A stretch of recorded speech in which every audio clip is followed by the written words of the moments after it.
নরেন্দ্র মোদীর দুর্নীতির বিরুদ্ধে পশ্চিমবাংলায় মমতা ব্যানার্জির উন্নয়নের স্বার্থে আমি এই তৃণমূল কংগ্রেসে 192 নম্বর বুথে উন্নয়নের কাজ করার জন্য, মানুষের কাজ করার জন্য তৃণমূল কংগ্রেসে জয়েন করলাম। এসআইআর বিরোধী মঞ্চ থেকে সিপিএম এর প্রাক্তন মেম্বার সহ 300 নেতাকর্মীর তৃণমূলে যোগদান। উত্তর 24 পরগনার বসিরহাট মহকুমার স্বরূপনগর ব্লকের স্বরূপনগর বাঙালানি গ্রাম পঞ্চায়েতের ধোকরা এলাকায় বিস্ফোরক রাজনৈতিক ঘটনায় এসআইআর প্রকল্পের বিরোধী মঞ্চে সিপিএম এর প্রাক্তন মেম্বার সহ প্রায় 300 জন নেতাকর্মী সমর্থক তৃণমূলে যোগদান করলেন। এদিন ধোকরা এলাকায় এসআইআর এর বিরুদ্ধে বড়সড় প্রতিবাদ বিক্ষোভ সংগঠিত হয়। সেই মঞ্চে মিছিল করে এসে সিপিএম এর কর্মীদের তৃণমূলে যোগদানের মুহূর্তেও প্রত্যক্ষ করেন বহু মানুষ। যোগদান অনুষ্ঠানে উপস্থিত ছিলেন স্বরূপনগরের তৃণমূল নেতা দুলাল ভট্টাচার্য, পঞ্চায়েত প্রধান আবুল কালাম আজাদ, পঞ্চায়েত সমিতির সভাপতি অনুসুয়া মণ্ডল সহ দলের শীর্ষ নেতৃত্ব।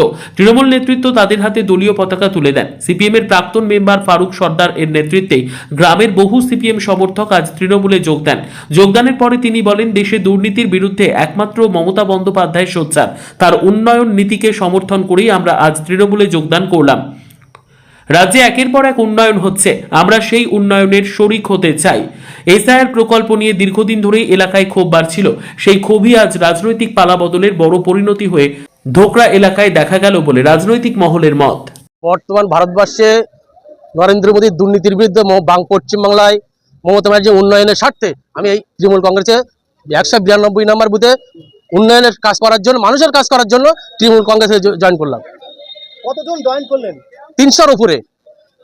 কি মনে হয় আগামী দিনে কিভাবে চলবেন তৃণমূলের সঙ্গে? আমাদের নেতৃত্ব যেভাবে ওরা বলবে সেইভাবে আমরা চলবো, তার নির্দেশ মতো চলবো।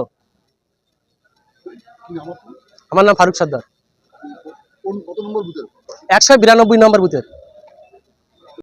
এদের নিয়ে চলবো বলতে মমতা বন্দ্যোপাধ্যায় এবং অভিষেক বন্দ্যোপাধ্যায় আমাদেরকে যে নির্দেশ দিয়েছেন, সেই নির্দেশ অনুযায়ী আমরা পাড়ায় পাড়ায় মানুষের কাছে যাব। মানুষের যে বৈধ ভোটার আছে যেন কোনোভাবে আমাদের এটা নাম বাদ না যায়, এবং মমতা বন্দ্যোপাধ্যায়ের যে উন্নয়নের যোগ্যে তারা আমাদেরকে আগেই জানিয়েছে, তাদেরকে আমাদের কাছে এসে জানিয়েছে তারা যোগদানের কথা। উন্নয়নের যোগ্যে তারা যোগদান করতে চায়, সেই সামিল হতে চান তারা উন্নয়নের যোগ্যে, এবং তাদেরকে আমরা দলীয় বার্তা দেবো। তৃণমূল স্তরে যারা মানুষ আছেন তাদের কাজে, তাদের সর্বস্তরের তাদের ভোটার ফর্ম ফিল আপ থেকে শুরু করে আমাদের যে এসআইআর ক্যাম্প হয়েছে সেই ক্যাম্পে মানুষকে নিয়ে আসতে হবে।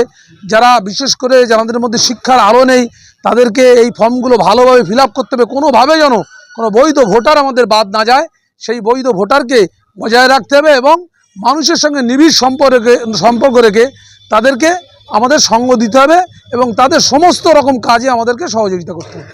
যারা জয়েন করলো তাদের উদ্দেশ্যে কি বার্তা দেবে? তাদের উদ্দেশ্যে বলবো, মমতা বন্দ্যোপাধ্যায়ের যে আদর্শ, যে নীতি, সেই নীতির উপরে তৃণমূল দল চলে, তাদেরকে সেই মান্যতা দিয়ে, সেই নীতিকে এবং আদর্শকে মান্যতা দিয়ে তাদেরকে চলতে হবে।